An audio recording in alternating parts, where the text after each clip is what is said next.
ಪವಿತ್ರ ಗೌಡ ನಿವಾಸದ ಬಳಿಯಿಂದ ನಾವು ಪ್ರತಿನಿಧಿ ಮಂಗಳಾ ಜಾಯ್ನ್ ಆಗಿದ್ದಾರೆ, ಹಾಗೆ ದರ್ಶನ್ ನಿವಾಸದ ಬಳಿಯಿಂದ ಜಗಿನ್ ಕೂಡ ಜಾಯ್ನ್ ಆಗಿದ್ದಾರೆ. ಮಾತಾಡ್ತೋಣ. ಮೊದಲದಾಗಿ ಮಂಗಳಾ, ಈಗ ಪವಿತ್ರ ಗೌಡ ನಿವಾಸದಲ್ಲಿ ಏನು ಬೆಳವಣಿಗೆಗಳು ಕಾಣಿಸ್ತಾ ಇವೆ? ಇವತ್ತು ಬಹುಶಃ ರೆಡಿಯಾಗಿ ಹೊರಗಡೆ ಬಂದ್ರು, ಮೊದಲು ದೇವಸ್ಥಾನಕ್ಕೆ ಹೋಗಿ ಬಂದ್ರು, ಅದಾದ ನಂತರ ಬೊಟಿಕಿಗೆ ಹೋಗೋದಕ್ಕೂ ಕೂಡ ರೆಡಿಯಾಗಿದ್ರು ಪವಿತ್ರ ಗೌಡ ಅನ್ನುವಂಥದ್ದು. ಸದ್ಯಕ್ಕೆ ಏನು ನಡೀತಾ ಇದೆ ಈಗ ಅಲ್ಲಿ? ಯಾವಾಗ ಅವ್ರು ಹೊರಗಡೆ ಬಂದು ಏನಾದರೂ ಅವ್ರು ಶರಣಾಗತಿ ಆಗ್ತಾರಾ ಅಥವಾ ಪೊಲೀಸರನ್ನ ಅರೆಸ್ಟ್ ಮಾಡಿ ಕರ್ಕೊಂಡು ಹೋಗ್ತಾರಾ? ಸದ್ಯಕ್ಕೆ ಅಲ್ಲಿನ ಡೆವಲಪ್ಮೆಂಟ್ಸ್ ಏನಿದೆ ಮಂಗಳಾ?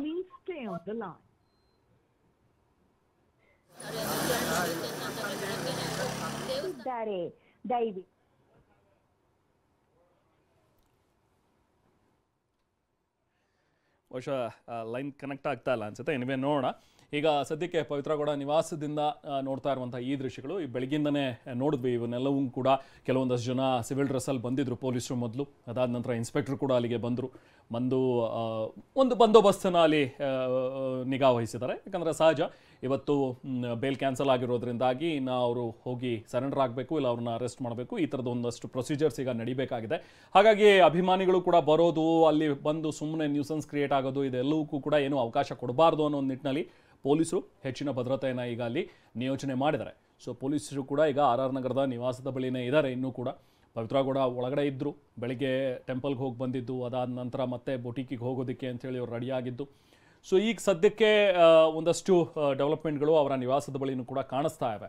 ಯಾಕಂದರೆ ಆ ಟೈಮ್ ಏನಿದೆಯಲ್ಲ, ಬಹುಶಃ ಇವತ್ತು ಸಂಜೆ ಒಳಗೇ ಅವ್ರು ಬಂದು ಸರೆಂಡರ್ ಆಗಬೇಕಾಗತ್ತೆ. ಯಾಕಂದರೆ ಮತ್ತೆ ನಾಳೆ ನಾಡಿದೆಲ್ಲೂ ಕೂಡ ರಜೆ ಇರೋದ್ರಿಂದಾಗಿ ಪೊಲೀಸರು ಕೂಡ ಆ ರಿಸ್ಕ್ ಬೇಡ, ತತ್ಕ್ಷಣ ಅಂತ ಸುಪ್ರೀಂ ಕೋರ್ಟ್ ಹೇಳಿರೋದ್ರಿಂದಾಗಿ ಅದನ್ನು ಪಾಲಿಸಲೇಬೇಕಾಗತ್ತೆ. ಮೊದಲೇ ಇವತ್ತು ಸುಪ್ರೀಂ ಕೋರ್ಟ್ ಸರಿಯಾಗಿ ಸಿಸ್ಟಮ್ ಬಗ್ಗೆನೇ ಮಾತಾಡಿದ್ದಾರೆ.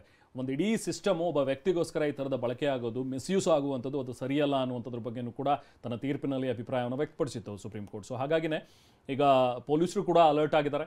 ಈಗ ಈ ಮುಂಚೆ ಮಾಡಿದಂತಹ ಯಾವುದೇ ತಪ್ಪುಗಳು ಮತ್ತೆ ಮರುಕಳಿಸಬಾರ್ದು ಅನ್ನೋ ಒಂದು ನಿಟ್ಟಿನಲ್ಲಿ ಎಲ್ಲ ರೀತಿ ತಯಾರಿಯನ್ನು ಮಾಡಿಕೊಂಡು ಪೊಲೀಸರು ಕೂಡ ಈಗ ಅವ್ರನ್ನ ಕರ್ಕೊಂಡು ಬಂದು ಮತ್ತೆ ವಾಪಸ್ ಜೈಲಿಗೆ ಅಟ್ಟುವ ಕೆಲಸಗಳನ್ನು ಈಗ ಏನು ತಯಾರಿ, ಅದಕ್ಕಿಂತ ಪೂರ್ವಭಾವಿಯಾಗಿ ಏನು ತಯಾರಿಗಳನ್ನು ಮಾಡ್ಕೋಬೇಕಲ್ಲ, ಅದೆಲ್ಲವೂ ಕೂಡ ಈಗ ನಡೆದಿದೆ. ಆಫ್ಟರ್ ಅಂದರೆ ರಮ್ಯಾ ಅವರು ಕಂಪ್ಲೇಂಟ್ ಕೊಟ್ಟ ನಂತರದಲ್ಲಿ ಸ್ವಲ್ಪ ದರ್ಶನ್ ಅಭಿಮಾನಿಗಳು ಬಾಲ ಮುದ್ರಕೊಂಡಂತೆ ಕಾಣ್ತಾ ಇತ್ತು. ಯಾಕಂದರೆ ಇನ್ಬಾಕ್ಸ್ಗೂ ಕೂಡ ಮೆಸೇಜ್ ಎಲ್ಲ ಮಾಡಿ ಕೈ ಮುಗಿದ್ಕೊಳ್ತಾ ಇದ್ರು, ಇನ್ನೊಂದ್ಸರಿ ಈ ರೀತಿ ತಪ್ಪು ಮಾಡಲ್ಲ, ಬಿಟ್ಟುಬಿಡಿ ಅಂತೆಲ್ಲ ಕೇಳ್ಕೊಳ್ತಾ ಇದ್ರು. ಹಾಗಾಗಿ ಈ ಒಂದು ಪ್ರಕರಣ ಈಗ ಸುಪ್ರೀಂ ಕೋರ್ಟ್ನಿಂದ ತೀರ್ಪು ಬಂದಿರೋದ್ರಿಂದಾಗಿ ಸ್ವಲ್ಪ ಅವರು ಸೈಲೆಂಟ್ ಆದಂತೆ ಕಾಣ್ತಾ ಇದೆ. ಈಗ ಯಾಕಂದರೆ ದರ್ಶನ್ ಹಾಗೆ ವಿಜಯಲಕ್ಷ್ಮಿ ಅವರ ಅಭಿಮಾನಿಗಳು ತುಂಬ ಜನ ಇದ್ದಾರೆ, ಈತ ಪವಿತ್ರ ಗೌಡನ ಹೇಟರ್ಸ್ ಕೂಡ ತುಂಬ ಜನ ಇದ್ದಾರೆ. ಹಾಗಾಗಿ ಪವಿತ್ರ ಗೌಡ ಮನೆ ಬಳಿ ಹೋಗಿ ಅಲ್ಲೇನಾದರೂ ರಾದ್ಧಾಂತ ಮಾಡ್ತಾರಾ ಅಥವಾ ಮುತ್ತಿಗೆ ಹಾಕೋದಕ್ಕೆ ಪ್ರಯತ್ನ ಮಾಡುವಂಥದ್ದು ಅಥವಾ ಇದಕ್ಕೆಲ್ಲ ನೇರ ಕಾರಣ ಪವಿತ್ರ ಗೌಡನೇ ಅಂತ ದೂರುವಂಥದ್ದು, ಈ ರೀತಿ ಪ್ರಕರಣಗಳಾಗಬಹುದು. ಹಾಗಾಗಿ ಹೆಚ್ಚಿನ ಪೊಲೀಸರನ್ನ ಅಲ್ಲಿ ಸ್ಥಳದಲ್ಲಿ ನಿಯೋಜನೆ ಕೂಡ ಮಾಡಲಾಗಿದೆ, ಬಂದೋಬಸ್ತ್ ಕೂಡ ಮಾಡಿಕೊಂಡಿದ್ದಾರೆ ಪೊಲೀಸರು. ಇನ್ನು RR ನಗರದಲ್ಲಿ ವಿಜಯಲಕ್ಷ್ಮಿ ಮೌನಕ್ಕೆ ಜಾರಿದ್ದಾರೆ ಅನ್ನೋದ್ರ ಬಗ್ಗೆ ಮಾಹಿತಿ ಸಿಗ್ತಾ ಇದೆ. ಅವರ ಅಕ್ಕನ ಮಗ ಚಂದನ್ ಹೋಗಿ ಅಲ್ಲಿ ಒಂದಷ್ಟು ಬಟ್ಟೆಗಳನ್ನು ಪ್ಯಾಕ್ ಮಾಡ್ತಿದ್ದಾರೆ ಅನ್ನೋದ್ರ ಬಗ್ಗೆ ಕೂಡ ಮಾಹಿತಿ ಸಿಗ್ತಾ ಇದೆ. ಅಲ್ಲಿ ಬ್ಯಾರಿಕೇಡ್ಗಳನ್ನು ಹಾಕಿದ್ದಾರೆ ಎರಡೂ ಬದಿಯಲ್ಲೂ ಕೂಡ, ಯಾರು ಕೂಡ ಒಳನುಸುಳದಂತೆ ಎಚ್ಚರಿಕೆಯನ್ನು ವಹಿಸಲಾಗ್ತಾ ಇದೆ. ಸೊ ಇದು ಈಗ ಸದ್ಯಕ್ಕೆ ಬೆಂಗಳೂರಿನಲ್ಲಿ ಆಗ್ತಾ ಇರುವಂತಹ ಬೆಳವಣಿಗೆ. ಇವತ್ತಿನ ಬೆಳಗಿನ ಒಂದು ಬಿಗ್ ಡೆವಲಪ್ಮೆಂಟ್ ಅಂತ ಹೇಳಿದ್ರೆ ಸುಪ್ರೀಂ ಕೋರ್ಟ್ನಲ್ಲಿ ನಡೆದಂತಹ ಸುಪ್ರೀಂ ಕೋರ್ಟಲ್ಲಿ ಹೊರಬಿದ್ದಂತಹ ಒಂದು ಆದೇಶ ದರ್ಶನ್ ಸೇರಿದಂತೆ 7 ಜನ ಆರೋಪಿಗಳ ಒಂದು ಬೇಲನ್ನು ಇವತ್ತು ಕ್ಯಾನ್ಸಲ್ ಮಾಡ್ತು. ಪವಿತ್ರ ಗೌಡ ನಿವಾಸದ ಬಳಿ ನಮ್ಮ ಪ್ರತಿನಿಧಿ ಮಂಗಳಾ ಅವರಿದ್ದಾರೆ, ಮಾತಾಡೋಣ. ಮಂಗಳಾ, ನಾನು ಕೇಳ್ತಾ ಇದ್ದೆ, ಈಗ ಸದ್ಯಕ್ಕೆ ಅಲ್ಲಿಂದ ಏನು ಡೆವಲಪ್ಮೆಂಟ್ಸ್ ಆಗ್ತಾ ಇದೆ, ಪವಿತ್ರ ಗೌಡ ಎಲ್ಲಿದ್ದಾರೆ ಈಗ, ಅಲ್ಲಿಂದ ಸಿಗ್ತಾ ಇರುವಂತಹ ಅಪ್ಡೇಟ್ಸ್ ಏನು ಮಂಗಳಾ? ಈಗ ಪವಿತ್ರ ಅವರು ಸದ್ಯಕ್ಕೆ ಅವರ ಮನೆಯಲ್ಲೇ ಇರುವಂತದ್ದು, ಅಂದ್ರೆ RR ನಗರದಲ್ಲಿರುವ ಅವರ ಮನೆ ನಿವಾಸದಲ್ಲೇ ಅವರು ಇರುವಂತದ್ದು. ಅಂದ್ರೆ ಬೆಳಗ್ಗೆ ಒಂದಷ್ಟು ಪ್ಲಾನ್ ಅನ್ನ ಮಾಡ್ಕೊಂಡಿದ್ದು ಅವರ ನಿರೀಕ್ಷೆಯಲ್ಲಿ ಏನಿದೆ ಅಂದ್ರೆ ಸದ್ಯಕ್ಕೆ ಯಾವತ್ತಿದ್ರು ಜಯ ಸಿಗುತ್ತೆ ಸೊ ಅನ್ನೋ ಪೋಸ್ಟ್ ಕೂಡ ರಾತ್ರಿ ಹಾಕಿದ್ರು. ಹೀಗಾಗಿ ಇವತ್ತು ಜಾಮೀನು ಅದು ಆಗೋದಿಲ್ಲ, ನಮ್ಗೆ ನ್ಯಾಯ ಸಿಗುತ್ತೆ, ಸೊ ಜಾಮೀನು ಕಂಟಿನ್ಯೂ ಆಗುತ್ತೆ ಅಂತಾನೆ ಪವಿತ್ರ ಅವರು ಅನ್ಕೊಂಡಿದ್ರು. ಹೀಗಾಗಿ ಅವರು ದೇವಸ್ಥಾನಕ್ಕೆ ವಿಸಿಟ್ ಕೊಡೋದಕ್ಕೆ ರೆಡಿ ಆಗಿದ್ರು. ಅದರಂತೆ ಅವರು ಬೆಳಗ್ಗೆ 10 ಗಂಟೆಗೆ RR ನಗರದ ದೇವಸ್ಥಾನಕ್ಕೆ ಹೋಗಿದ್ರು, ರಾಜರಾಜೇಶ್ವರಿ ನಗರ ದೇವಸ್ಥಾನಕ್ಕೆ ಹೋದ್ಮೇಲೆ ಅದಾದ ನಂತರ ಕೆಲವೇ ಕ್ಷಣಗಳಲ್ಲಿ ಅವ್ರು ಪೂಜೆ ಮಾಡಿಸ್ತಿರ್ಬೇಕಿದ್ರೇನೆ ಇಲ್ಲಿ ಕೋರ್ಟ್ ಫಲಿತಾಂಶ ಬಂದಿರುವಂತದ್ದು, ಅಂದ್ರೆ ಜಾಮೀನು ರದ್ದು ಆಗಿದೆ ಅಂತ ಹೇಳಿದ್ರು. ಸೊ ಅದಾದ ನಂತರ ಅವರು ರಾಜರಾಜೇಶ್ವರಿ ದೇವಸ್ಥಾನದಿಂದ ಅವರು ಜಯನಗರದಲ್ಲಿರುವ ರಾಘವೇಂದ್ರ ಸ್ವಾಮಿ ಮಠಕ್ಕೆ ಹೋಗ್ಬೇಕು ಅಂತ ಅನ್ಕೊಂಡಿದ್ರು. ಆದ್ರೆ ಯಾವಾಗ ಜಾಮೀನು ರದ್ದು ಅಂತ ಅವ್ರಿಗೆ ಗೊತ್ತಾಯ್ತು, ರಾಜರಾಜೇಶ್ವರಿ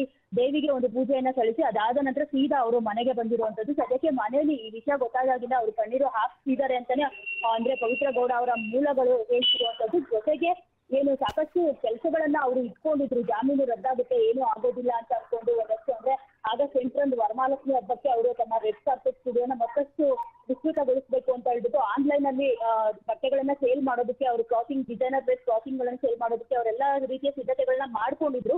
ಇನ್ನಷ್ಟು ದೊಡ್ಡದಾಗಿ ಮಾಡ್ಬೇಕು, ಜೊತೆಗೆ ಮತ್ತೊಂದು ಕಡೆ ಮತ್ತೊಂದು ಬ್ರಾಂಚ್ ನ ರೆಡ್ ಕಾರ್ಪೆಟ್ ಸ್ಟುಡಿಯೋ ಚೆನ್ನಾಗಿ ಆಗ್ತಿದೆ ಬಿಸ್ನೆಸ್ ಅಂತ ಹೇಳ್ಬಿಟ್ಟು ಮತ್ತೊಂದು ಬ್ರಾಂಚ್ ನ ಓಪನ್ ಮಾಡೋದಕ್ಕೆ ಎಲ್ಲ ಸಾಕಷ್ಟು ಸಿದ್ಧತೆಗಳನ್ನ ಮಾಡ್ಕೊಂಡಿದ್ರು. ಆದ್ರೆ ಎಲ್ಲೋ ಒಂದ್ ಕಡೆ ಒಂದು ಸೂಚನೆ ಎಸ್ ಮಂಗಳ, ಒಂದು ನಿಮಿಷ ಮಾತಾಡ್ತೇನೆ.